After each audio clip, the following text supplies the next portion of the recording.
videotaping, even if, I mean, recording, even if we don't post it, because that may take space and time to effort to do, it means it's available if someone did miss the meeting and wish they had been able to see it. And I know once or twice that it has been recorded and I've been able to look at it when I couldn't make. Megan had one like that too. So for instance, tonight, Megan can't be here. And if the recording can be available to her, I see it as an advantage. Yeah. And I'm glad you mentioned that, Chapin. So you did get Megan's email, and she had a couple thoughts about Taft Corners that it might be good for you or I to share with folks when we get there. Have we heard from Shayla? Not heard from Shayla. She's probably jabbing people in the arm as fast as she can. She's probably been deputized. Yes, I'm really disappointed that Megan isn't here, and she can't be here tonight because she did have some comments, and I wish she were here for discussion. Are there other public comment items?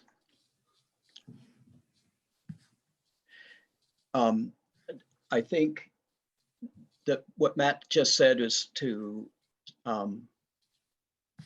that I might want to report, or Emily and I might want to report, or Emily, Matt, and I, on the selection of a consultant to help with the village master plan drawings and new zoning regulations in general. And we did select a candidate. Now, I don't know if that candidate was available and the hours worked out, Matt, and whether we should announce it or not. In terms of just saying who we selected? Yeah. I think we can say who we selected. We don't have a contract yet. It just takes a little time to work with that, but I'm pretty sure they're on board. So I would just report that we had two wonderful applications from people who had good background and good examples and understood what we wanted. And we wound up with Michael, what's his last name? Michael Allen. Allen, thank you. I think his company is called Regrowth. Is Matt bailing? Are you? I'm bailing. I will be back once I get our sewer allocation figured out for the year. Okay. Good luck. Thank you. And the other thing was, Alex, if you wanted to report on the work on NECS. Yeah, we had the first meeting today. I had to miss the first few minutes of it, but it seems like I only missed agenda setting. So the NECS meeting was sort of hosted by the folks who are making the application. And I'm sure there'll be specific minutes on it, right, Emily, that we'll send out with the attendee list and all of that. So the one interesting thing of note at the meetings that I sort of want to do a temperature check on is they came to the meeting with the idea of mitigating the neighborhood's concerns, very specifically with a noise wall, a 12-foot-ish, like undetermined exactly, somewhere between like 8 and 15 feet. But they said it looks like 12 foot would be right. Wall behind and to the side of the property to try to block noise and litter and sight lines to the neighborhood. I'll be frank that I expected it to be like to fall on deaf ears. It didn't seem to, with the one person who was sort of representing most of the houses in the neighborhood. She seemed interested in the idea and sort of pursuing it and having them put together some like a real drawings and numbers and such on it. So I would love people's opinions on what they think about having a 12-foot wall behind the NECS property, buffering it from that neighborhood. But right now that looks like the one item we made enough progress on to report. And of course, we can't vote or decide anything on an agenda item that's not on. So your wording is exactly right, Alex. So like a straw poll, like where are people feeling about this? Jill, were you wanting to say? I was just going to ask, is that in addition to the stuff they were doing with the bus stop and the lane? Or is this was specifically, so we divided the agenda between the public benefit portion. We got to talk a little bit about that, but I really asked them to restructure the agenda a bit because they got into the weeds on what it would take to get a traffic light and things. So I asked them to brainstorm a little bit more with the subcommittee. And then we talked separately about mitigation, like specifically what would it take for the neighborhood for noise, air quality, all the things that we talked about in the last meeting. And so we made a lot more progress. I spent about 40 minutes of the meeting on mitigation, and them really just sharing this wall plan and talking about what would it look like, and taking the temperature of Cecil, who was joining from the offices of the company again, and from Sarah, who was joining from the neighborhood and representing a couple of her neighbors. And it seemed an overall relatively positive reaction from all of them towards having a 12-foot wall with some trees around it. I didn't expect that, but that's what we got. Yeah, a little context on this. So the bylaw says that the decision primarily hinges on substantial benefit, listing, you know, open space, jobs, affordable housing, infrastructure. Whereas the substantial benefit to the neighbors is not having litter blowing on their noise and the noise mitigation, which primarily comes out of chapter 23 in the zoning bylaw, and then some of the things in chapter 18 about compatibility. And that guidance document that I wrote up for you that got approved basically takes the applicant through discretionary permit review now. And let's look at all of these aspects of the bylaw that apply, where the DRB, especially in landscaping, has a lot of DRB may require a wall. The DRB may require additional landscaping. Let's lay that plan out now as part of the specific plan, so that if it gets approved and moves forward to discretionary permit, there's basically an approved plan set as part of the bylaw for this project. I think the landscaping chapter in the bylaw is the thing that gives the DRB the most authority around buffer width, planting, how dense do the plantings have to be, should there be a wall or a fence. The thing that Ben's talking about is kind of a combination between a wall and a fence. It's wood. There's an air gap between the wood panels on either side, and that really helps it soften the sound impact. The guidance document around chapter 18, they're going to hire RSG to do a noise audit and look at a sound map for the area of existing sound proposed, as well as looking at odors, smoke, vibration. A lot of what chapter 18 is geared toward, it says very heavy industrial, you know, smelting iron, or a brewery or a paper factory where there's can be a lot of odors or noise or smoke coming out of the building. Whereas this is probably more on the lighter industrial side of things, more typical mechanical trucks, but less of it's not an SD Ireland, basically. But looking through all of those components, in terms of the substantial benefit side with sidewalks, Matt and I are meeting with Bruce in Public Works tomorrow to kind of give him an intro of what the heck specific plan actually means, because it's rare that these happen. And then Ben is going to talk to Public Works about, okay, if I were to construct sidewalks or crosswalks in the right of way, what legwork would he have to do in terms of scoping studies, bids, agreements with the town to build in town right of way? That was an excellent overview, Emily, but I'll just back up. You jumped to the substantial benefit part. And for those who, obviously, none of you guys were on this meeting. So in the part where we talked about the benefit, I sort of reiterated that the Planning Commission had expressed that we weren't 100% sure that a bus pull-off was the right benefit, and that he should consider things like maybe combining the bus stop with the Brownell bus stop and instead paying for a sidewalk that runs all the way from Brownell to Commercial. They're going to be required to put in a sidewalk in front of their building and along on both Route 2 and Commerce Street, no matter what, because of major additions, they have to. Emily made a good point that they probably should have last time, and we're not exactly sure what happened back then. But so more than half of the distance along Route 2 was very well done, Emily, the way you put that. We're not sure. But more than half of the distance from Brownell to Commerce Street is their property with the newly acquired lots.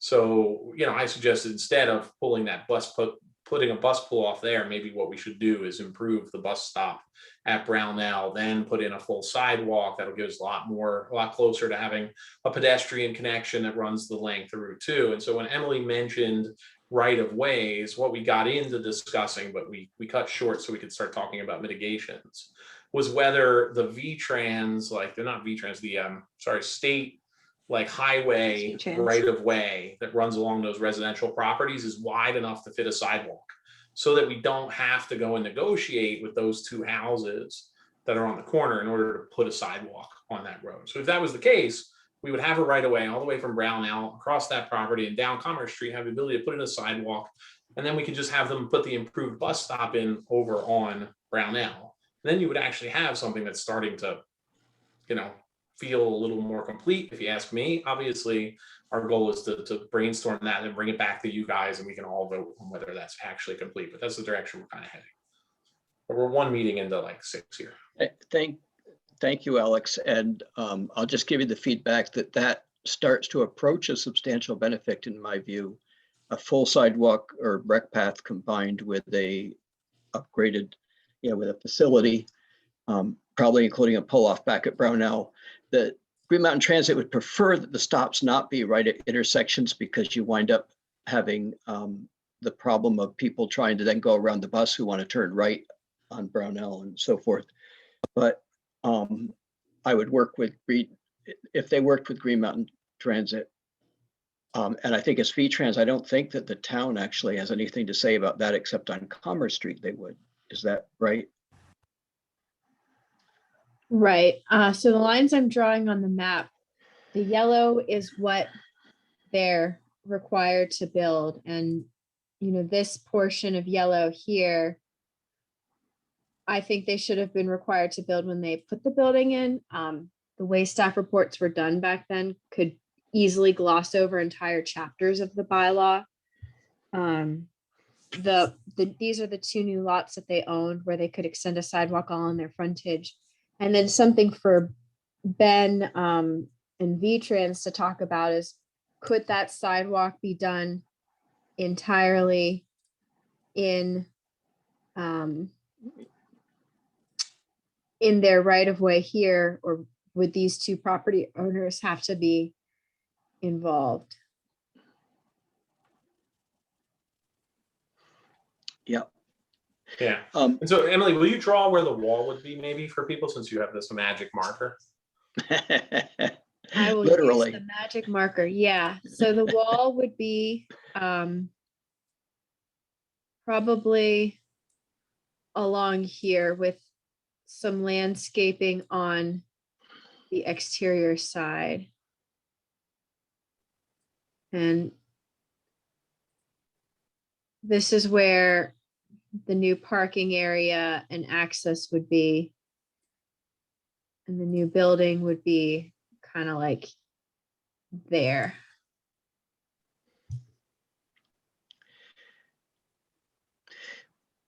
Alex, was there any discussion of them having more off-site parking? As you look at this map on the right side, you can see there's quite a bit of open space on the properties to the right of Commerce Street. We did not get into that now. Okay. I'll bring it up at the next one. I was thinking if they weren't trying to accommodate the extra parking, but just expanding the building, there would then be a lot of space for better buffering with the neighborhood.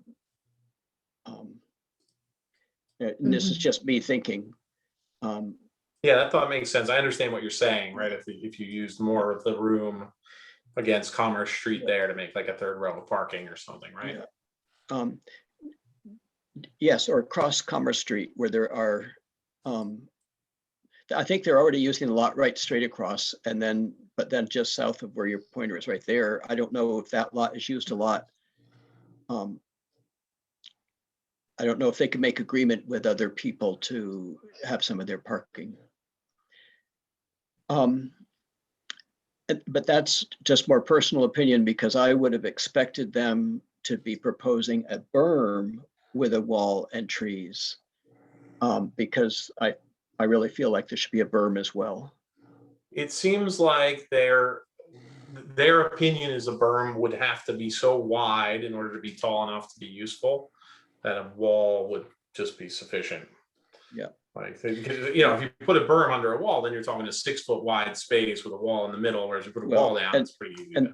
Yeah, and that's where I'm at, which is you need to allow some space for a wall between two zoning districts, is my feeling. But that's my personal view. And of course, all of that has nothing, is more like DRB territory, doesn't have anything to do with, or doesn't directly affect us in terms of in this case, it substantial does, benefit. We're basically making the plan for the DRB. The DRB is going to rubber stamp what we come out with if we approve it, basically. So we will actually get into what's typically DRB territory, is what Emily was trying to explain, of being really specific here. I see. But okay, but that's relevant if and only if we say that there is a substantial benefit. Yes, right. Correct. Mitigation and the benefits sort of go hand in hand. And I told them that they, you know, like Emily won't be so flippant as I can be as a volunteer, but I said, like, they need to horse trade a little bit, right? Like it will certainly weigh the benefit higher if the neighbors are enthusiastic about this development instead of reticent about it, right? And I said, so why don't we solve the mitigation first, ensure that the neighborhood is on board, because no matter how big the benefit is, if the neighbors are kicking and screaming, it's going to be a tough decision to make. Right, and their backyards are their number one concern, whereas getting a crosswalk, a curvy or somewhere would be tertiary to that. I told Ben that there could be an opportunity for this to come back in front of the Planning Commission before July 20th. You know, if they get a little bit more firmed up on what the substantial benefit is vis-a-vis infrastructure. Whether that's a head nod or a more formal decision from the Planning Commission, I'd have to look at the bylaw and that. But basically, before the committee works super nitty gritty on the landscaping and lighting and compatibility audits, get a head nod from the Planning Commission. Is there substantial benefit 2.0 gonna be approvable in July? Yeah, that makes sense. And that's what basically, that was my temperature check too. It was like, you know, if everybody here says, oh my God, a 12-foot wall, no way, not going to happen, then let me go back to the committee and tell them we got to find something different. Could you put the map up again, Emily? I was going to ask what their relation is with the, is it a veterinarian in the small building right in front of them on Commerce Street? What their relationship that I is? know of. Yeah. What I was thinking is if they could move that building, they would have enough room there for their building expansion on that side and then just be putting parking in the other side, not industrial building. Some, you know, just a question. I think it's something that they've probably considered. I'm sure that was probably who they talked to first. It's a really old building. Well, and when I said move it, I didn't even know if they could build one that was nicer and maybe on Route 2 where they were going to put a parking lot, which is not our preference for what we want on Route 2. Whether that business could be on Route 2. Oh, I see what you're saying. An upgraded building with parking behind it that could be shared with NECS, but also they would gain all the space where that is on the east side. I feel like if that were the you can case, that ask them. probably would have to start at the beginning of the specific plan project, because now we're talking about adding a third property. And I think similarly, like if there were to be a shared parking agreement with these other properties, that's a legally binding agreement in perpetuity. My estimation is they've probably talked to the owner of Affectionately Cats. I know she's been in the planning office before COVID, like probably a year and a half or 2 years ago. Hey, could I do this to my property? Could I do this to my property? Trying to figure out what the development potential or redevelopment potential of that site is. So I assume that negotiations probably fell through because it is logical for them to expand to that portion. I could mention it to Ben and see what he says, but I think if they were to try to do that, we would be looking at starting specific plan again where they're showing. Yeah. Well, and I was even Different wondering, frontage. would that cat business be would that be valid in the gateway? It might be. I'd have to That's- check.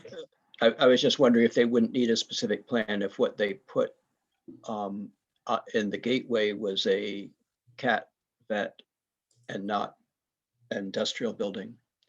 Anyway, I'm obviously trying to rack my brain for ways that they could do something that would. Veterinary services only for small animals.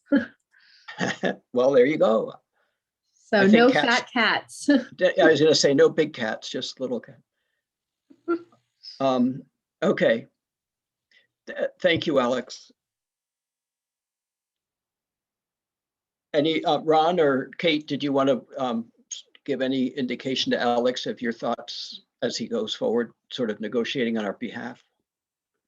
Well, I was thinking, to me, a substantial benefit would go all the way to Harvest Lane between Brownell and fill in that whole gap, and that would benefit the town. That would be huge. I was thinking of what I would see. Yes, but we're busting into an already small housing stock, allowing this to occur. But this is a start in the right direction. I appreciate what Alex has done. And I also wanted to jump in back up a little bit and say I agree with Alex about having the select board move their meetings.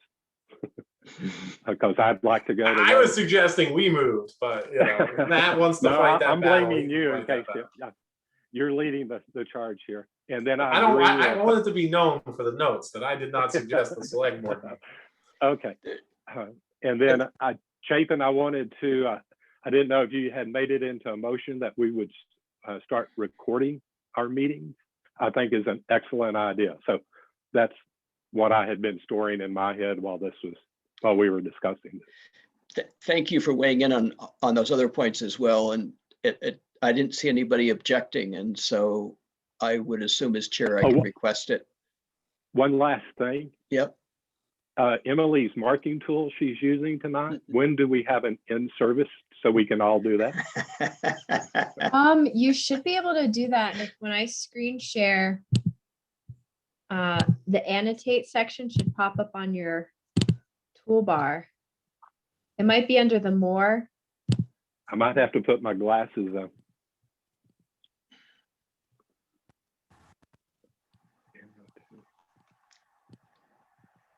I don't see that.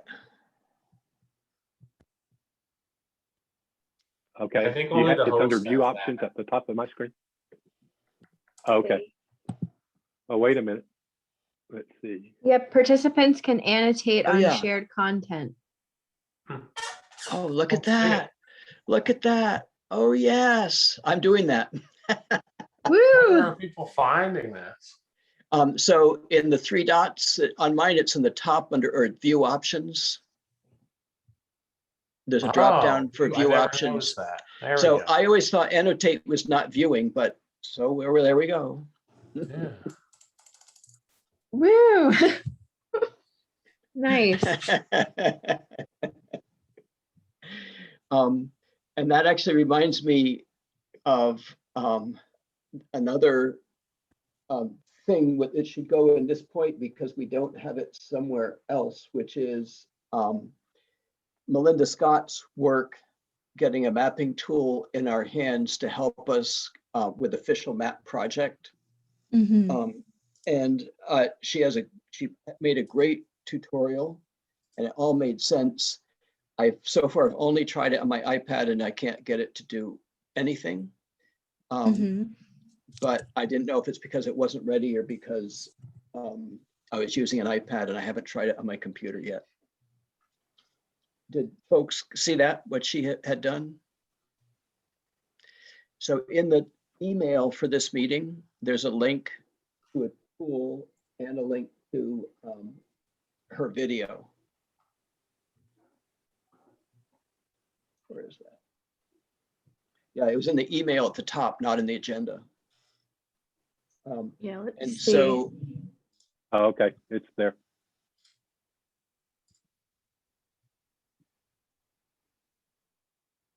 so on this, you can change the layers. You can have it be over different things. You can, everything's on layers, and one of the layers is for comments and whatever you want to put on it. So it looks fantastic. It looks a little bit techy because it's Arcus, you know, it's a GIS tool. It's a little bit techy to use it, I think, but I think it's worth it for us who want to make comments in that kind of way. I think it would be an efficient way, since Official Map Project is all about a map. It would be great to be able to put comments on the map and not have to do it over the Zoom. It looks great. Yeah, I'm trying to figure it out. My processor's really churning. I think Zoom and this might be a lot for my Yeah. little computer. Yes, It might be, if the iPad might be tricky, it might be good to try it on a desktop. I'm going to, First. so I want to do three things. Emily, if you would convey thanks to Melinda for doing that. Second, let's all of us take a look. And if you put this in the minutes, let's all of us take a look at it and start to understand it and see if we have questions. And we may want to have Melinda back to answer our questions at a future meeting, because I do see this as a real door. It really opens the door for us to be able to comment more specifically, and I really appreciate it. Yeah, I think if you have very specific questions about how to use the tool, call or email us and we can try to help walk you through it. And so you can start uploading comments on the map. Hey, Shayla. Hi, Shayla. We're still in public comment, but we've had an update from the village master plan and the NECS negotiations. And now we were just talking about the tool that Melinda Scott made. Did you take a look at that at all? Yeah. Okay. Yeah. And some of this group have not yet looked at it. And so we're just saying we're going to try to learn it and thank her and maybe invite her back. So that's where we are. Awesome. Thank you. Sorry, I'm late. And we're not expecting Megan tonight. And Matt was here, but he left and he's coming back after the select board lets him go. And Alex and Ron, I did want to comment that when there is a strong conflict with the select board, we have sometimes, when we used to meet in person, we would suspend the meeting, walk over to whatever the select board was doing that was business that we had a stake in, and like answering questions about a new town plan or something, and then walk back or adjourn. So we did just say it could cut into our meetings. When it's a planner, in this case, Matt, having to go back and forth, because we pretty much always have two of the planning staff with us, so that one can focus on the meeting and one can focus on the minutes and the letting people in and through the Zooming and stuff. So I think because of that, I'm okay with him coming in and out for the fact it gives him one less night out for meetings than if we had it on a different night. Fair enough. I didn't think about that. Makes sense. That's where I'm at, but I think we should always consider it, and especially we should look ahead. And if we think there's a conflict, maybe shift our meeting for that one time if it's so that we're not, maybe. Okay. Agenda item number 2 or 3, letter of support for library after school summer grant. And I hadn't seen that. Oh, they ended up not needing a letter of support. Okay. Great. That's done. And then the minutes of April 20th, I had trouble with both of the links that were in the email. And so I went to the website and looked up our agendas and minutes and got to it there. Did other folks look at it okay? Yeah, I'd make a motion. I agree. Go ahead, Jill. A motion to pass the minutes. Do we have a second? I'll second. Okay, Kate, second. I have, I guess it may have been Melinda that wrote these. It was really nice to have so much detail. I have one correction of something I said. It's on page 4, unofficial map. And it was where it says that I talked about needing to connect Coyote Lane to Old Stage Road. And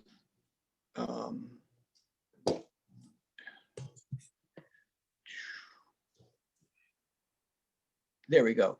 And the importance of extending, it's not extending Coyote Lane, it was extending the rec path from Coyote Lane to Old Stage Road.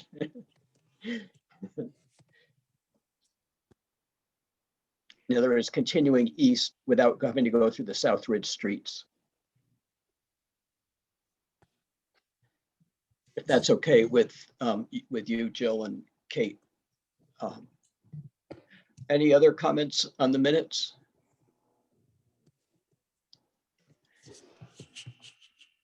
Okay. All in favor of approval, say aye or raise your hand. Aye. I'm Shayla? gonna abstain because I wasn't there. Okay. So we have 1, 2, 3, 4, 5 yes, 1 abstention. Shayla abstaining because she wasn't there. Thank you. No notices from other jurisdictions. Okay, Taft Corners, form-based code. And I, on some of the events, I either attended or looked at the video of all of them.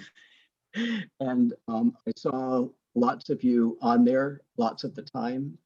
And Alex, you got kudos as a map creator on the initial design studio thing. So thank you, those of you who could and did participate. I thought maybe I'd just ask Emily to give us sort of a summary of where we are, and then I'd like to talk about some of the potential things we might want to think about, including what Megan has emailed. Yeah, so last night was the work in progress update. It's called a work in progress because now the consultant team will work on a draft vision plan, primarily a regulating plan for where and what streets and buildings should be in the growth center. So figuring out that pattern, that fabric that should be developed. There'll be an opportunity for some feedback between now and June. TBD what that's going to be. We're following up with the consultant group tomorrow. So summer, there will be an approval of the Taft Corners vision plan, taking what they showed last night as a very sketch concept, taking that and looking a little bit more closely at the constraints like sewer allocation. What are the population trends? What are the traffic trends anticipated over the next 25, 50 years? And running that through some of the constraints, creating the vision plan. Once there's some sort of approval on that, then in the fall, developing the specifics of form-based code that regulate, all right, what's the mass and volume of buildings? Where do we want them to be placed on the street, and the specific development metrics.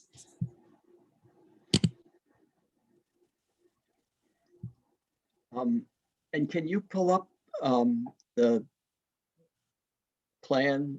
There's 3 tiers, I know, but the plan that was presented last night. I don't have the PowerPoint in front of me. I could pull up the YouTube video, and maybe when Matt joins in, he has the presentation. Okay.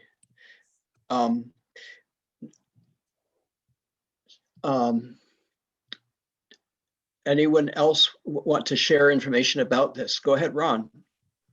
I was wondering when what we saw last night will be publicly available. Yep, Out to our neighbors. It is on My Taft Corners. There's a tab, past events, and all the videos are linked there. Yeah. Okay. Thank you for getting that up so fast, Emily, too. I saw that you got it up this afternoon.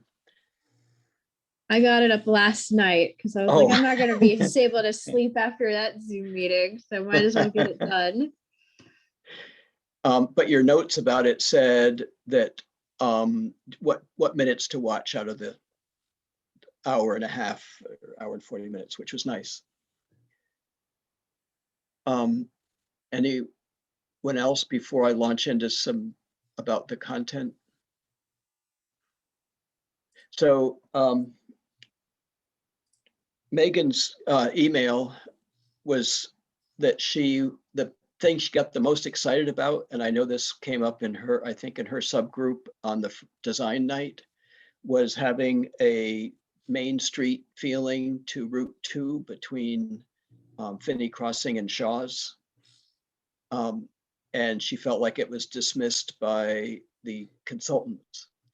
And I actually had a different interpretation of how that went, which was that the consultants just said that was a long or a heavy lift, and they hadn't yet talked to VTrans, and so they couldn't weigh in on it, so they couldn't include it.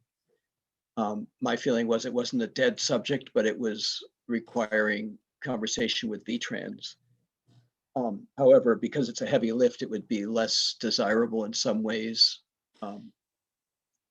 So she was right that it was not being encouraged, but I didn't think it was shut out.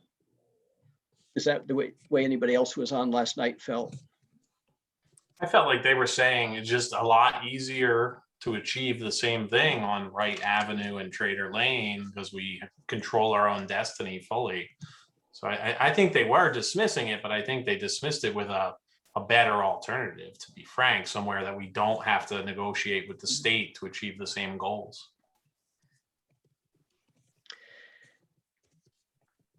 We're going to have to, I mean, there's going to be people who are not going to like things, including each of us about this or that thing. And I'd actually like, before we're done, to point out things that I'm not liking to know if I'm in the minority or not. On the whole, I would characterize it as a very positive process of getting a lot of input from a lot of people. There were 60 some people on last night, including, I noticed, developers. There were an equivalent number at the design studio at the beginning, and there was hundreds and hundreds of comments on the map that had been published ahead of time. And so I just feel like there's been, and during the open sessions, there were the ability to go in and vote on this or that or the other thing. And so some of that in the design studio went up in word clouds, like, what do you want it to be? What do you think of? Some of the things at the end were more which features that are on what was presented to you like or not like, or what would you like to see done in addition to the things that you like. And so I felt very good about the process. One of the comments that I kept hearing on some of the sessions, and I tried to follow up with individuals on, was not wanting that much density. And I just want to share that the way I look at this is that in the time I've been in Williston, the population has more than doubled. And I don't see the pressure on Chittenden County population diminishing. And if we just say we don't want more development, then our property values will go up to the point where we certainly won't have affordable housing, and we will have more development in the rural area and than we have now. That in a sense, we have pushed development to the growth center and saved the village and the residential district and especially the rural district from having a lot of build out. So if we assume that we are going to have to deal with that much pressure, then I think we do need dense housing there. And I think probably nobody wants high rises at this point, but probably more than 2-story, probably more 3 or 4-story housing. That's my reading of how to achieve the kind of density that would save us from having to develop other parts of the town in the short term. So I went out and took pictures of up in Chittenden County of 3- and 4-story denser housing with comments, and I put them out in a Google album that's shareable, and I can send the link to you guys. One of the people who was part of the consultant team made a few comments on some of them. But what I was trying to do is to see if there is a way to come to some kind of, how do we advance not just the street layout and some pictures they've drawn, but how do we advance? Oh, thank you. There's the link to that. How do we advance the design criteria? And we really didn't get into that much. We got into the stuff about spacing of sidewalks and trees and cycle paths and stuff, but we didn't really discuss what buildings would look like a lot. So I think I could leave it that if you have a chance to review that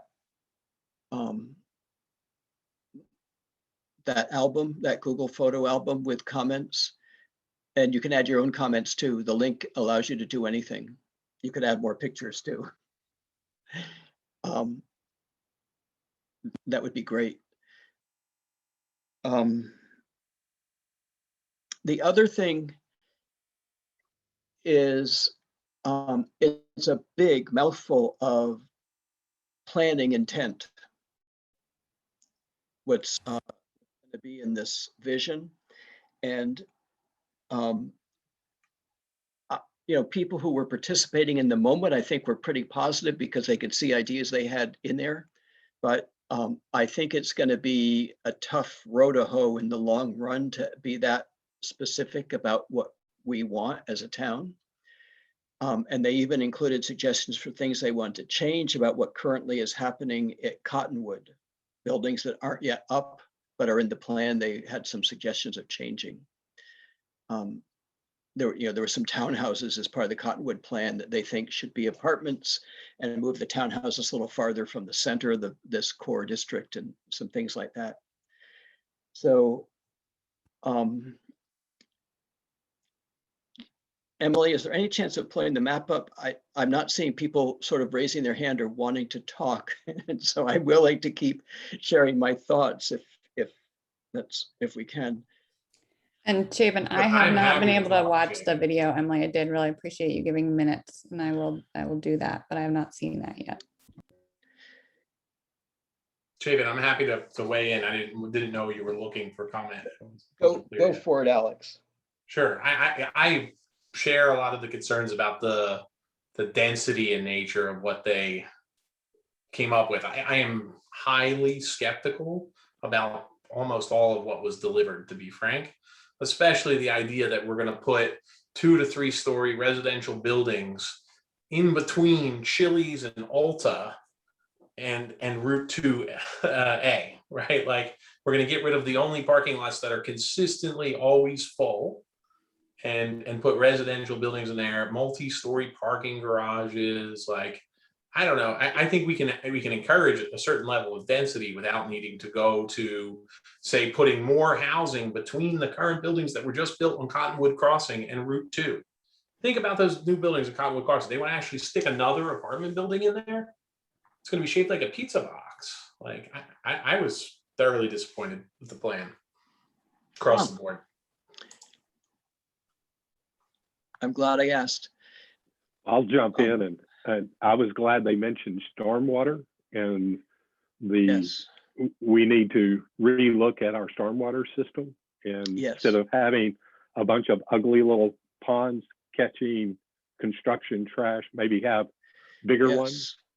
Yes. And then snow management was like, I fight it every winter here in this small little patch of highly developed hamlet.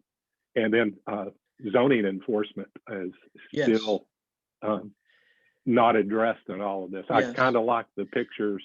I was disappointed that all the green spaces over by Garden Supply and the church property, they gave us the wetlands and then they built Yeah. more apartments Oh, on it. So that I was one think of- it's a work in progress. It's a good Yeah. straw dog, but there needs to be more discussion from the community. Yes, I agree with that. And while we're on this picture, if you could leave it there for a minute, Emily, what Alex was just talking about was this building here and this building here, which is right near the stormwater pond for Cottonwood.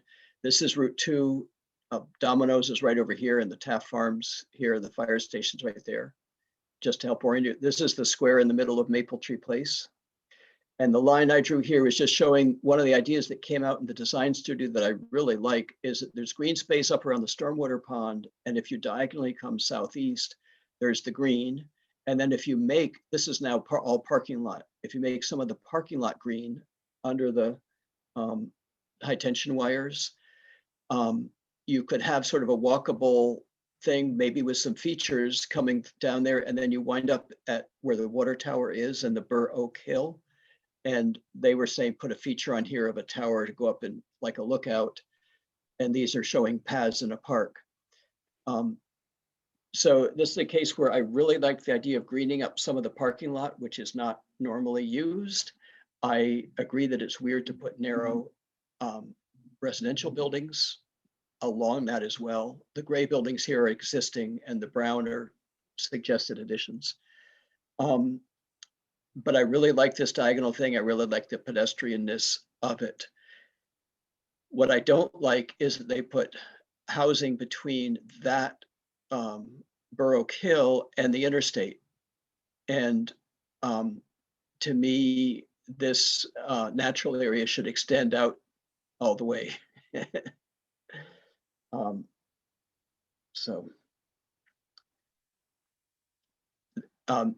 I have a similar thing in other places. Go ahead, Ron. From an environmental perspective of what's being done to Allenbrook in this process is troubling to me, that we're already building too close, and this is going to really dirty the wall.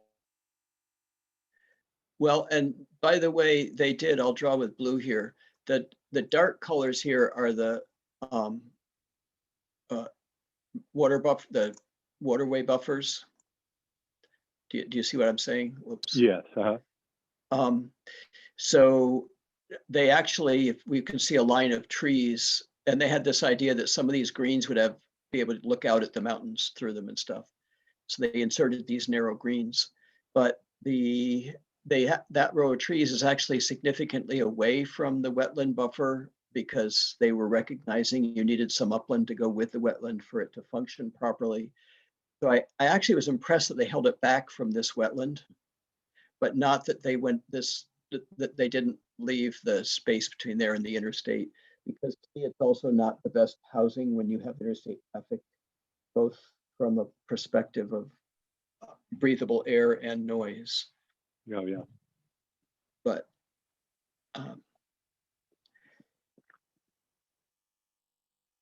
can we go this? Maybe want to say something about this quadrant? If we could sort of look at each quadrant in order, it would be helpful.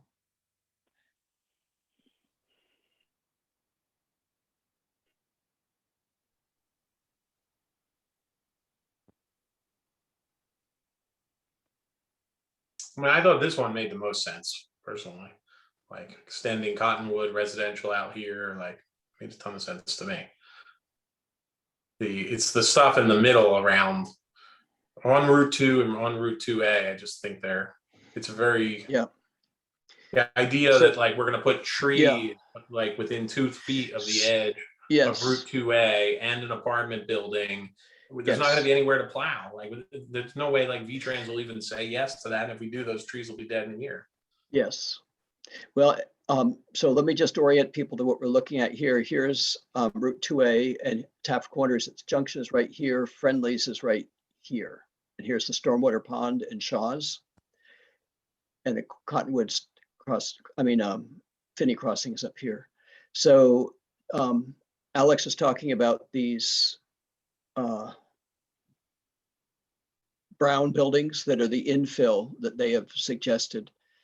And this right here is a parking garage next to the Christmas tree shop. So I personally thought their streetscapes were too crowded. I felt someone made a comment during the thing of let the sun come down between the buildings. And I have found that to be the habit of people designing urban spaces, that they want the buildings up to the edge of the street a lot, or up to the edge of the usable thing. And I really like a green belt on both sides of a sidewalk. When people walk their dogs, and after COVID, we have so many dogs, the dogs pee and poop in the green belt. And if there's no green belt, there's nowhere for them to pee or poop for you to clean up. And it's a buffer, and it's a place that snow can be plowed onto. You know, it's, to me, it just, they crowd it together too much. So I agree with Alex's assessment that it's just too close. I felt like they just needed 10 more feet on either side of the road in every case. Yeah, exactly. They didn't do setbacks. Like, things that interest me is like this line I'm drawing right now. There's a building here. They want to put housing between the I think it's a Northfield Savings Bank. It's some sort of one of our 46 banks. Yes.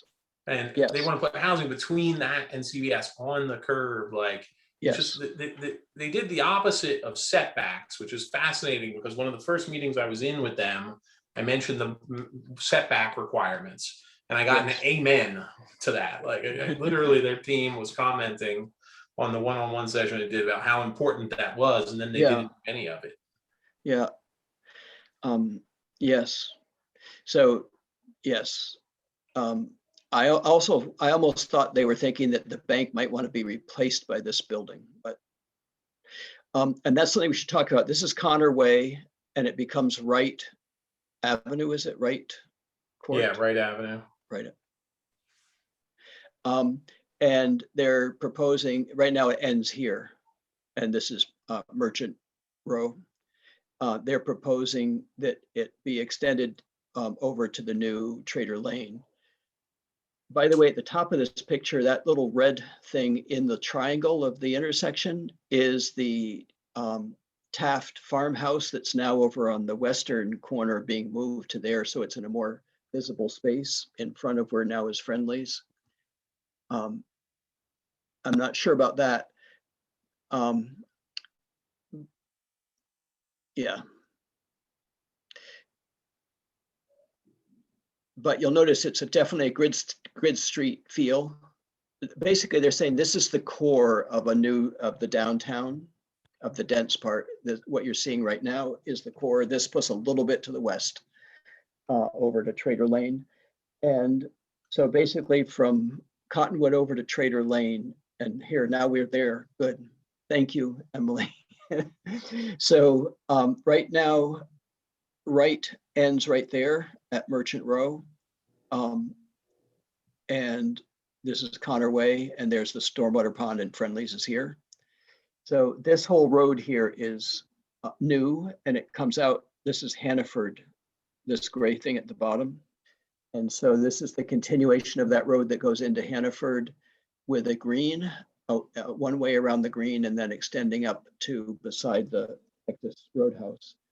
And that has a chance of being entirely however the new form-based code is. Not yet. I personally liked this. I liked the whole plan they had for Trader Lane, the open park that they had here, using housing there so that there's more communities walkable to Hannaford, and all of that. I thought this was one of the stronger parts of the plan, the Trader Lane stuff. Okay. And in general, I would second that. Okay. And I really liked the grid effect of these streets, some of which might be one way. And we talked about this street as being one that could be this extension of Wright to be an area that could be closed down for farmers markets or festivals or events. And I think I like the fact that whatever buildings they have, they are facing the street, but then they have parking behind. So the parking is always not the feature, not what you see in front of the buildings like our big box stores.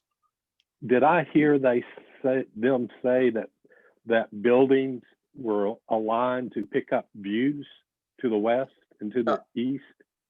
They were just saying, I think that they were planning to have green roofs and lookouts on the top roof decks so that people could go up and enjoy the okay. view. I think that's what they were saying, because for the most part, the land falls off to the west here. So each of these buildings would have a view if they are all the same height. And just to continue orienting, this is CVS right there and Starbucks. So what you're seeing right here is like the core downtown proposal, and what it's saying is not that this is a plan that will happen, but that this would be the vision, so that if any developer wanted to do something that was in keeping with this, it would be easier for them to do. And if they want to do something different, it would be harder for them. And so this is long-term vision of what could be, not a plan for what will be, much like official map.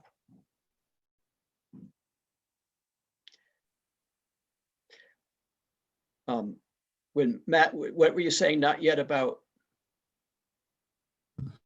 Emily was asking if I had these PowerPoint slides. Oh, I see. Sure, we can Okay. go to you in an easier way if I did. I don't have them from the team yet. Okay. We're going to get them as PDFs to put on the website as well. So Okay. you'll be able to flip through these pictures and do more with them. Okay. You can't quite see it here, but the next thing over here is Restore, and UPS would be over off to the west.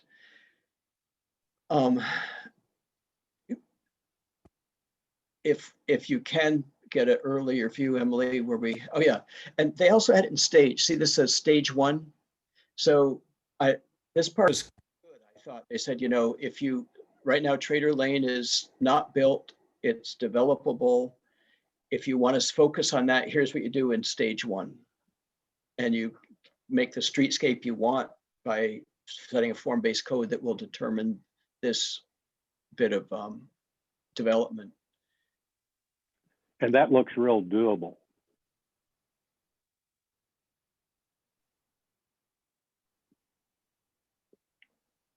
They did, you'll notice here, you know how in front of PetSmart, there is a burger restaurant? They think that there's going to be infill in the parking lots that are too big. And so right here, they have a specified an infill in the parking lot of Bed Bath & Beyond. And they have possible townhouses beside Hannaford, which might be compatible because Hannaford is not a noisy place.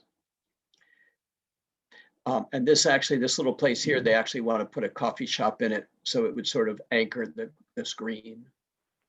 And you'll see at the top where Trader Lane comes out, the gray building here is Texas Roadhouse, and straight across is Helena Drive, is it called there?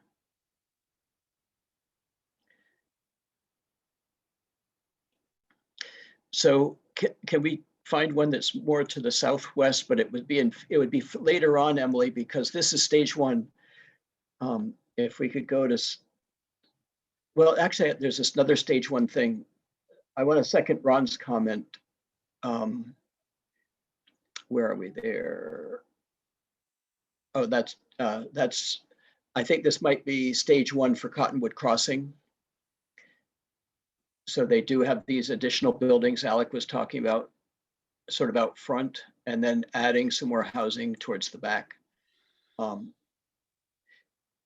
The concept under the power lines here is to make some of it that's now parking lot green, and to put in rows of single depth townhouses or something like that. That's what Alec and I are a little skeptical about that housing working, but I really like the idea of making some of the green space out of what's now a parking lot under the power lines. Do we know how high the power lines are above from the surface? Someone does. And I know I you're, thought Matt might know. Yeah. They're I lost a quite high. juvenile who touched one of those working for a government program in Odessa. Mhm. So it's you don't want to do that. It can be dangerous. Yeah, I was going to say, they're quite high, and what we hear from Velco is they really don't want anything under them other than sort of low-lying landscaping and very empty green space. They're not even really thrilled about green space that attracts people. Yeah.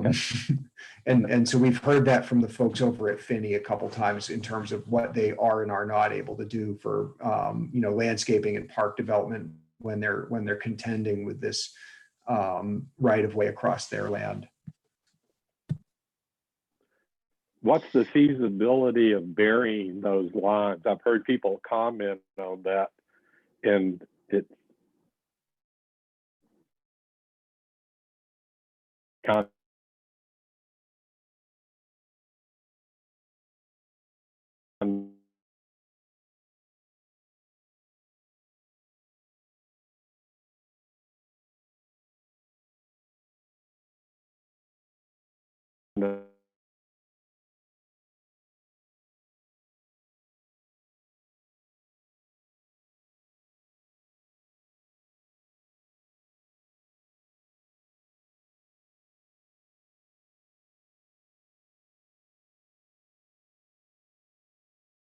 Of course, there's questions about what does that do to any other designs the town might have on the circ right of way. But I don't know if high tension lines are typically buried other than as a very, very last resort. Excuse me. Some were going to be, there was a plan to run some down under the Lake Champlain, Right. so I assume the technology exists. I just heard it was prohibitive. I would love to see more, even if it's just mown area. So the other two areas, and I won't ask Emily to try to search this, but if you look at the video, that troubled me were in the southwest quadrant. The loop that's encircled by Harvest Lane, where, let me make sure I'm saying it right. Yeah, where Walmart and Home Depot are. That's now, there's nothing within the inside of that loop. They had half of it, the wetter half on the south as a park, and then the north part they had putting as housing. And I should mention that economically, they say there's excess of office space available in Chittenden County, and we already have a lot of commercial, and so the primary opportunity is to add housing and then try to get the commercial to morph gradually into more what we are looking for in terms of smaller locally owned businesses and more walkable rather than big boxes. So right there, and basically they're saying, let me get a marker here. They're saying, this is that loop. Here's Walmart, and over here just out of view is Home Depot. So they're saying that this part here would be a park, and this part, which is across the street from Gardner's Supply, would be housing, pretty dense housing with a little tiny green in it. And I felt like this location is an ideal place for an outdoor amphitheater. There's not residential close to it. And if we wanted to have large events that might make noise, like fairs or concerts, that might be a prime thing. And so my feeling was, like what I just pointed about the southeast, where there's the Burr Oak Hill. To me, you don't want to fill in with residential on the outskirts at the beginning. We really should focus on it inside. And I was worried about not reserving something that's such a beautiful open space. And by beautiful, I mean it's not a wetland and it's not forested. And so you could do something like make a open air amphitheater. Well, we better move quick in this spot because they have been clearing these lots and popping out for sale signs on these things for the past couple of months as fast as they can. Yeah. Well, and this is totally off topic, but is there a way to ask the town not to take down the mature ash trees, but rather to plant other species in between so that they have a chance to get established and we don't wind up just decimating the street line. I know how to ask and who to ask. I'm not sure what the receptiveness to that would be. There might be a scientific reason for taking them down because the more trees there are, the more they can spread from one tree to another, the ash borer. But we have ash everywhere around town. And so it's hard for me to think that leaving some up is a problem. I think most of it's gone. I was over there this week, and at least along the eastern side, Yes, Home Depot, it's been leveled. it has. And so this area has been, they've taken it all down on Harvest and up over here. But there are other areas that are town streets that have not been managed yet. And I wish they were focusing on planting trees and not on cutting down the ash trees, except in a place where the two couldn't coexist for a few years. That's a personal opinion comment. This housing is, PetSmart. And so this housing is tucked in behind that with a grid street that becomes, this is an extension of Trader Lane, which right now runs to here already. And then, so this kind of planning to me makes a lot of sense.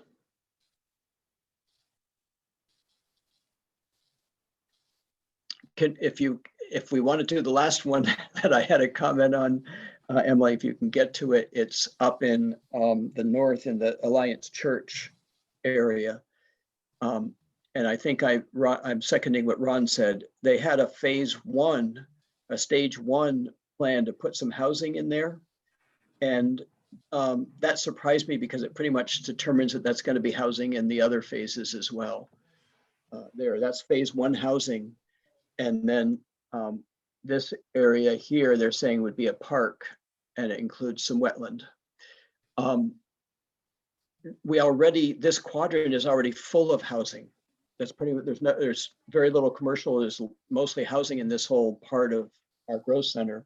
And so I thought there's a chance that this should be reserved for a community center or for a park or other things. And I wouldn't mind if in stage 3 they put that maybe we'd have housing here, but to have something built in stage 1 pretty much says, oh, we're planning this to be housing.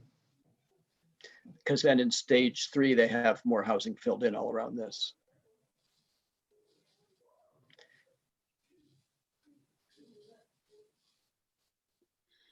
I suspect it's pretty expensive, and unless the town or some non-governmental entity has some cash and can buy the land pretty rapidly, the development pressure is going to win on that piece of property. I just pray not. Little pun there. Yes. Oh, good job, Emily. Yes, this is stage 2. It's not even stage 3. More housing in there, except for that park area that includes the wetlands.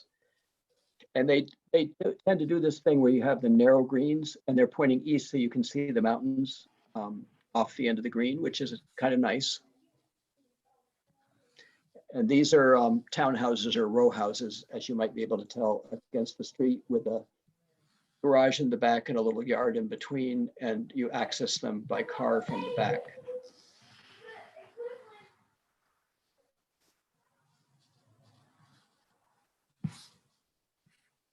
So I think I would really think it would be good for everybody to at least watch the design, the last thing that is on the website, which is what Emily's picking from here, to watch that presentation. You don't have to watch the whole thing where we were giving opinions, but the presentation part of it, and see what you think, because I think they did a very good job of presenting some very positive ideas. And then I took issue with several. I took issue with developing housing in these farther reaches. And wanting to leave them as green space for a while, in case they wanted to be parks or other uses that weren't housing, and focus more on housing in the core. And I, like Alex, I did not think that the streetscapes had enough green belt along either side of the sidewalk.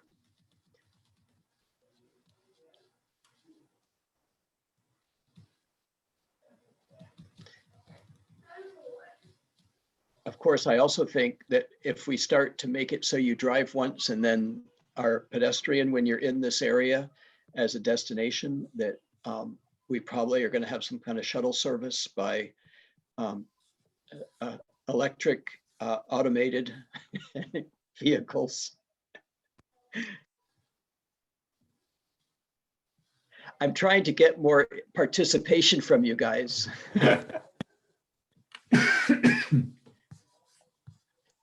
I thought you'd heard enough from me. I was trying to give somebody else a chance to talk.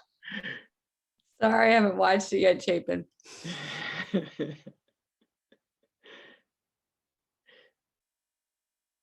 Kate, do you want to talk about this at all? Unfortunately, I hadn't had a chance to watch it either, but I can say I'm concerned. Yeah, I mean, my biggest concern is I tried to count real quick just during this meeting, and I counted more than 50 three-story parking build, like 3-story, 2-story apartment buildings. It just seems denser than I think we were even targeting. Right? I mean, It seems unrealistic. This is not Boston or Cambridge.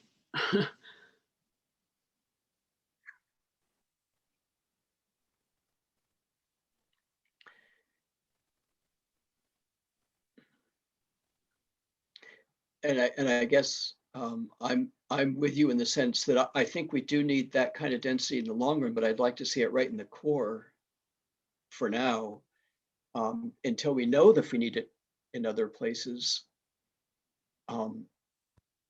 Just guessing that we're going to have pressure to double our population in the next 25 or 30 years as we did in the last one. yeah, I mean, this seems to me, they didn't answer when I asked on the meeting about how many people this was. They just hand waved.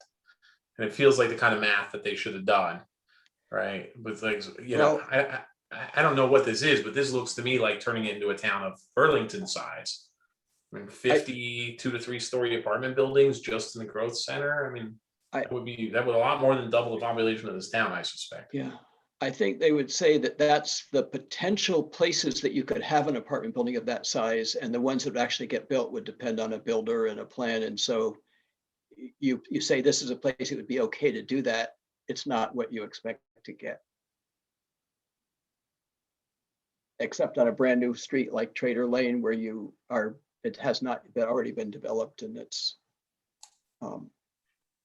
yeah, in this area here that we're looking at too. There's a lot of this development is in sort of greenfield area to the east of Cottonwood Crossing, Trader Lane, on this Alliance Church property. None of these are developed. So if we specify we want and are looking for high density apartment buildings in all these places, I suspect we're going to get them.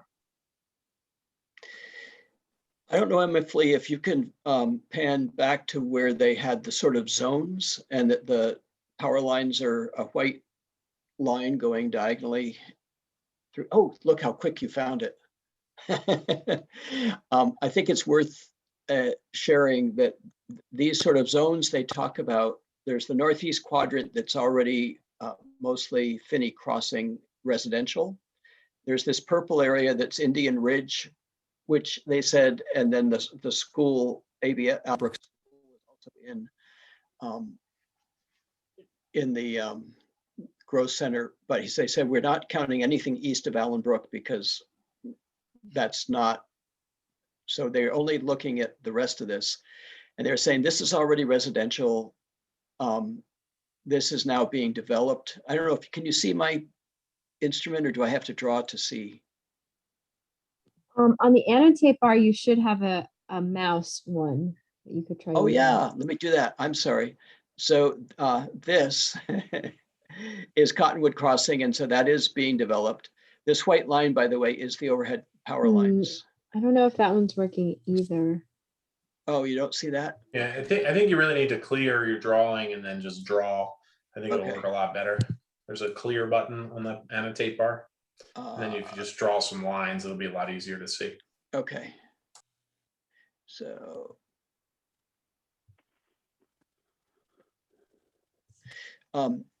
So this is Cottonwood. Oh, I see it. Ooh.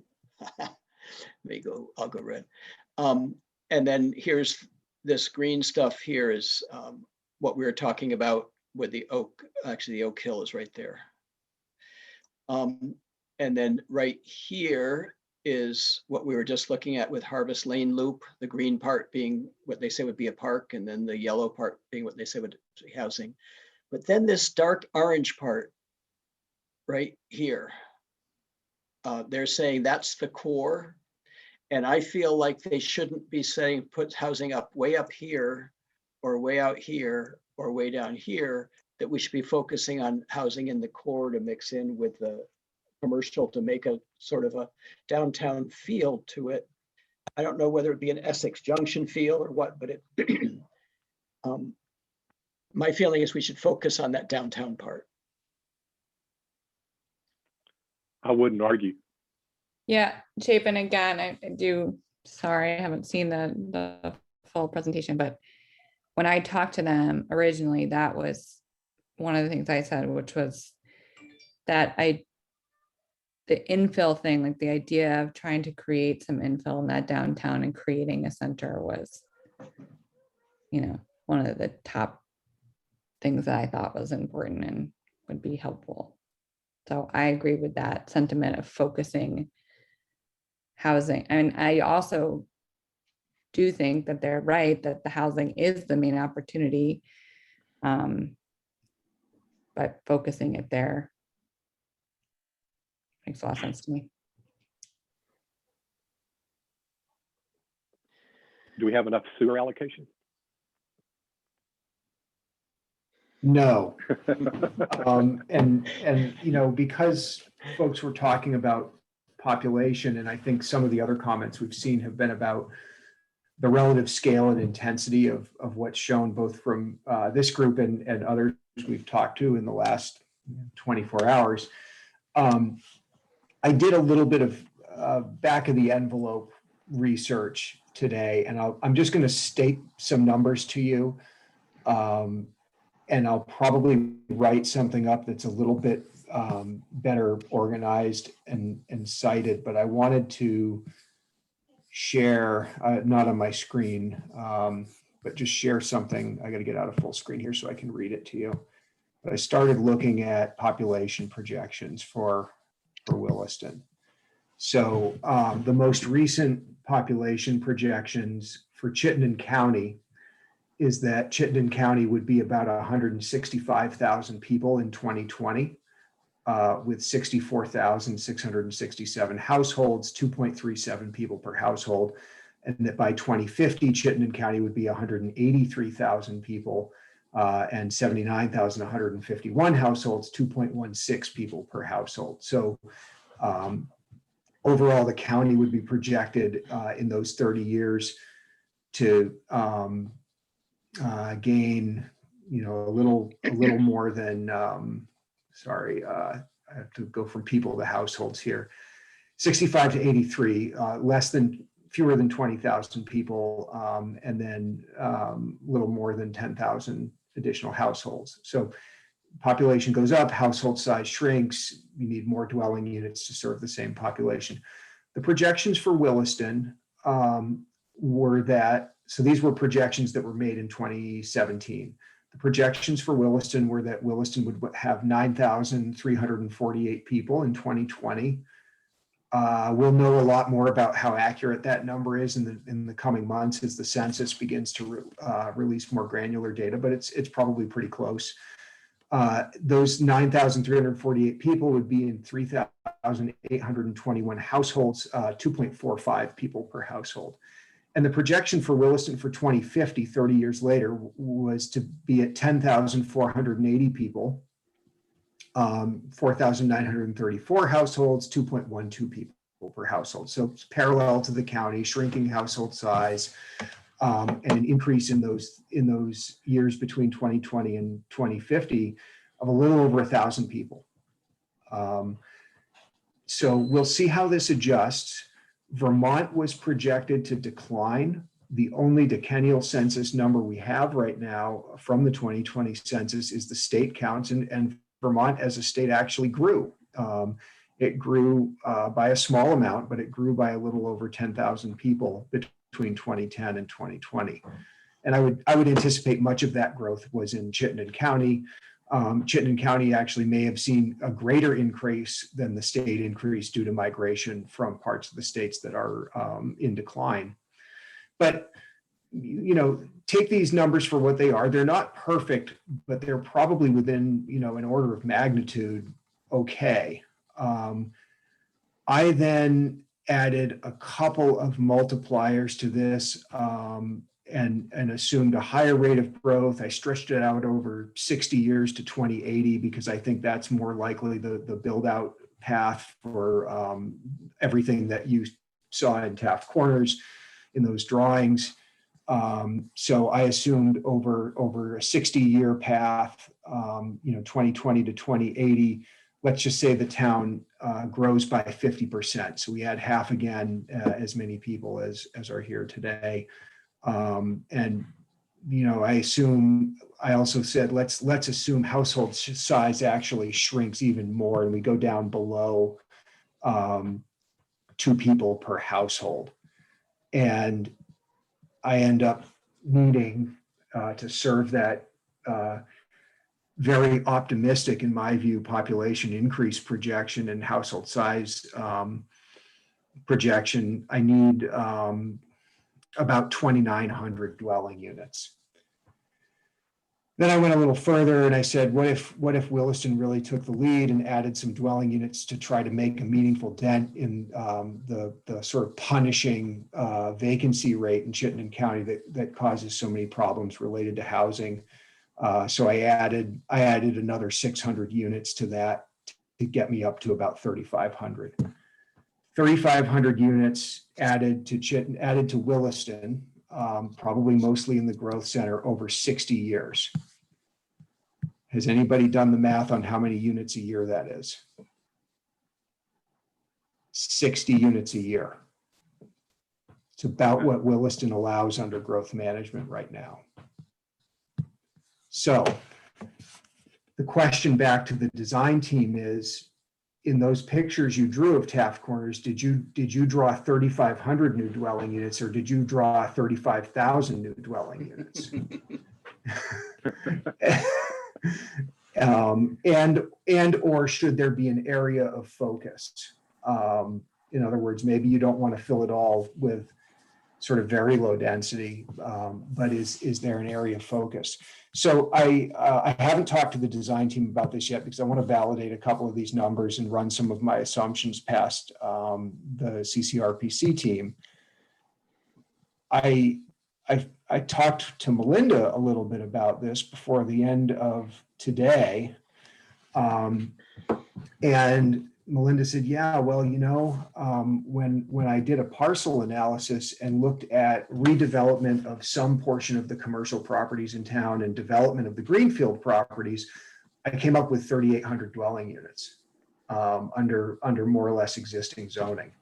So the density and intensity that's allowed probably doesn't have to change fundamentally so much as the design. And now last to Ron, your question about sewer capacity, do we have the kind of sewer capacity the town would need to add that kind of unit count? No.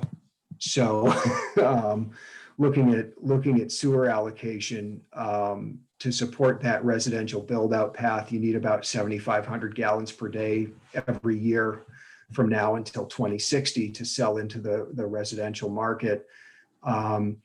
We sell about 5,800 gallons per day every year to new residential in Williston. That's what we've done on average for the last 10 years.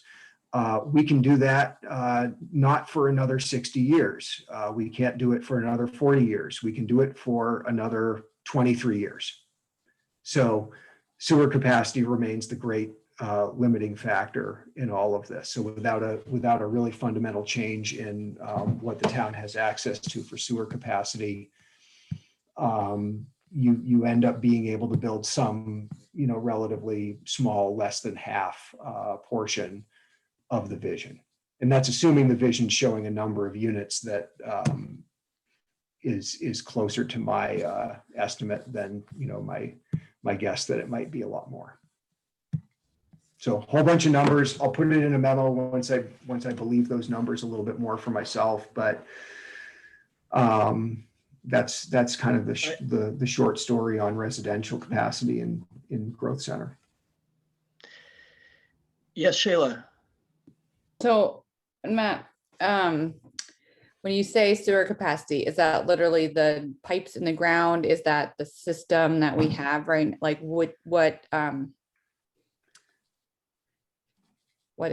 that mean? It's how much wastewater the Essex Junction treatment plant can and is allowed to put into the Winooski River, and how much of that capacity the town of Williston owns. So we're in a tri-town agreement with the village of Essex Junction and the town of Essex. Each entity owns about a third of the capacity. It's not perfectly even. We've been buying capacity from Essex Junction over the last several years. So Essex Junction hasn't been using theirs, and we've been able to purchase some, but each town is using, as of 2017, when the last study was done, each town was using somewhere between like 51 and 58% of its allocated capacity at the plant. And you can't use 100% of your capacity. You've got to maintain a reserve that's usually around 7%. So like Williston's reserve at this point, out of 1.8 million GPD, is about 75,000 gallons per day, i.e. 7 years of residential growth that we just kind of have to sit on and hold in case something bad happens. So, to build out those 3,500 units I was talking about, we would need to be able to purchase about 600,000 gallons per day from Essex, and it's just not there.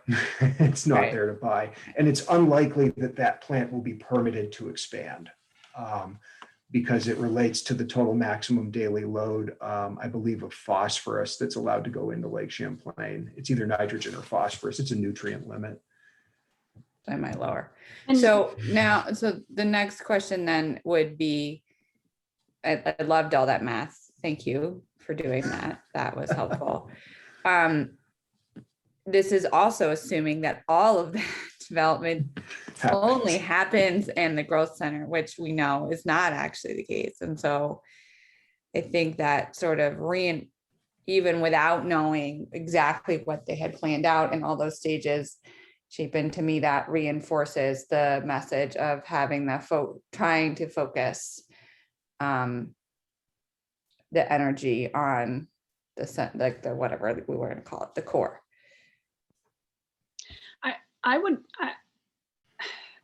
Based on what Matt's saying, I mean, again, I guess we don't know how many units they have. It looks to me like a ridiculous amount. But I think that we need to, I think they should focus more on what things look like and feel like versus how many units or apartment buildings do we want to fit in this small part of our town. This not only affects sewer, it affects our schools, it affects our community, the numbers of people, the types of households, all of that stuff affects Williston as a whole, all the people who live here that don't live in the growth center, all the people who do currently live in the growth center. So I think there's like a lot to think about that we maybe need to focus in on versus just how many apartment buildings can we fit here, which is kind of what I feel like they did. And I have to say again that I didn't watch it yet, but I will do that. I think you're right, Kate, that it shows the maximum that could be allowed. And then, I could do that drawing for Williston zoning today, and it would probably also be pretty scary because if we max everything out at once, it looks like that. I do think that we've been doing the less fun part of form-based code so far. We've been talking about street layouts and nuts and bolts and building types and part of what I really want to get to is the architectural standards, and this not so much how many units are there in this building, how is the unit mixed use, or is it all residential or all commercial, but just what does it look like and how does it lay out on the site. In some of the meetings where the team has brought in the developer stakeholders to talk to, they've sort of put a footprint on the ground, or a building, say a 3-story building with a certain size footprint, maybe 11,000 square feet, and said, so this could be, 8 row homes or 30 apartments or a floor of commercial and a floor with, 6 flats in it, but it's that building shape and size and envelope. So part of what I heard from a few folks was, maybe we can bring this up later if you haven't, Emily, the view of Maple Tree Place from above, showing the large pitched roof buildings along Route 2A. They're quite big. They were some of the ones that looked the biggest, if anything, just because they were shown most close up. And this was sort of a phase 3, Maple Tree Place builds a parking deck. Maple Tree Place builds a bunch of housing. There you go. Almost, we're close. Maple Tree Place. Oop.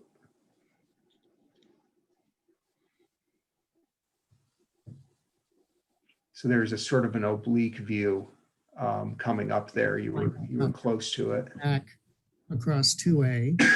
They can build Maple Tree. Yeah, there we go.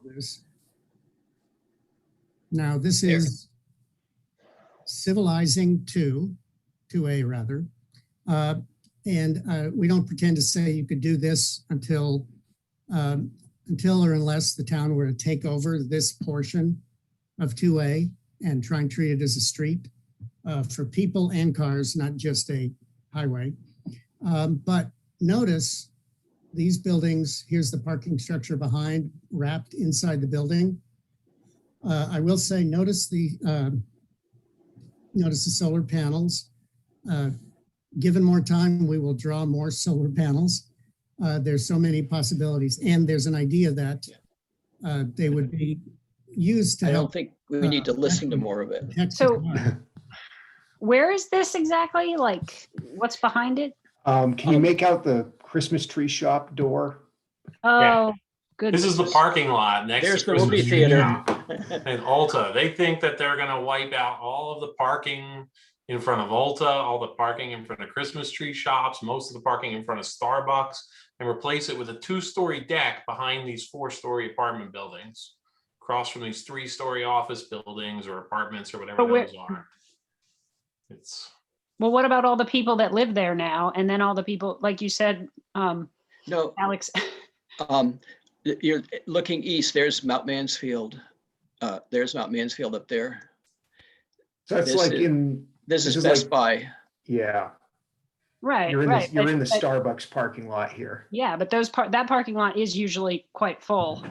I think Kate's saying the people who are going to live in that are going to will be taking a lot of parking spaces. Yeah, a ton of spaces. In addition. Yeah. So there's kind of like the Hamlet.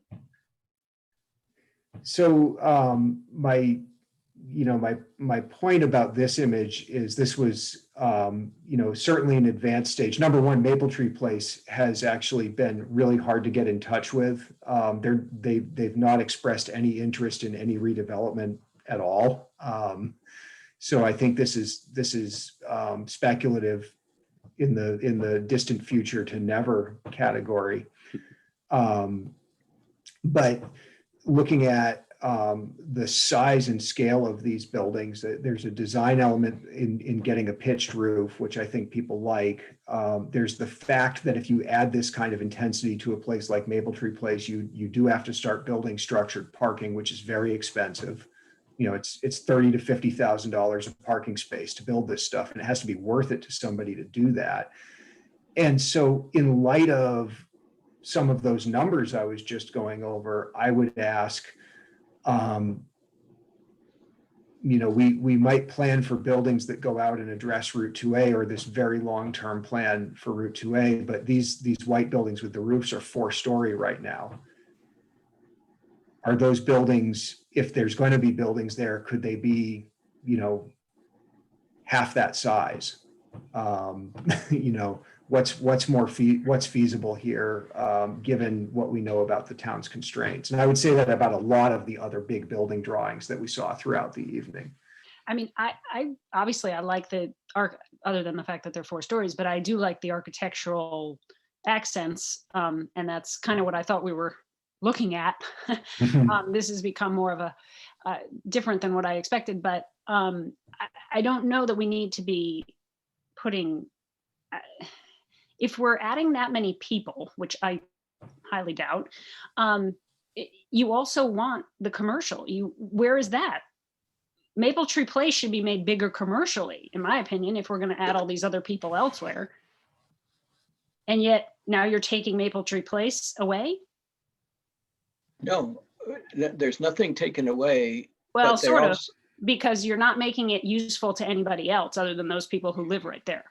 If I can't go there and park, I'm not going to go there. Throughout the district, the idea is that the first floor should be commercial as much as possible.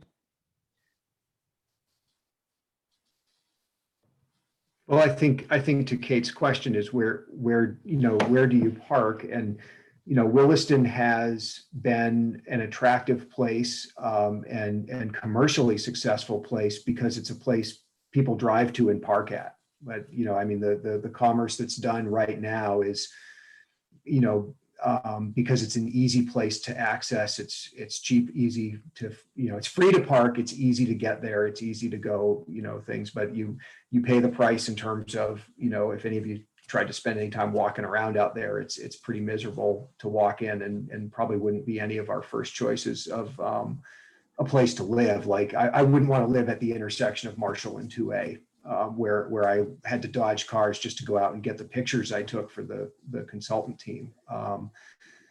So I think there is a question, another economic question, which is if this region has been successful, if Taft Corners has been successful because half of Vermont drives here and shops on the weekends, are you shifting that?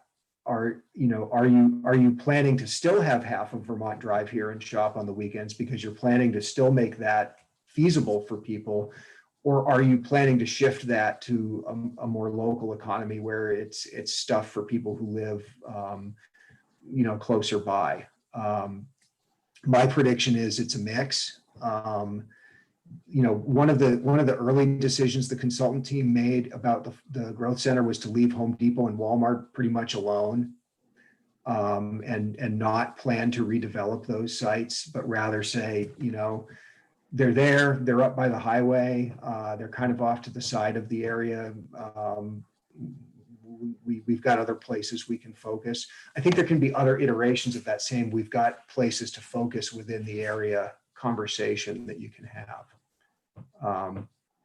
Yeah, Matt, does it have to be that kind of either or? 'Cause to me, it would be half of Vermont would come because they can shop here, and then they could also get lunch and sit outside, or walk between stores and go, I think that's the ideal.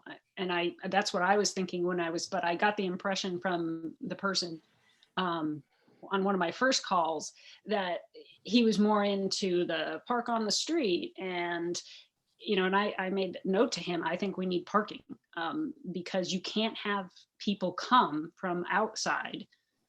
You can't bring people in to come into your town to spend money, to do whatever, if you don't have parking.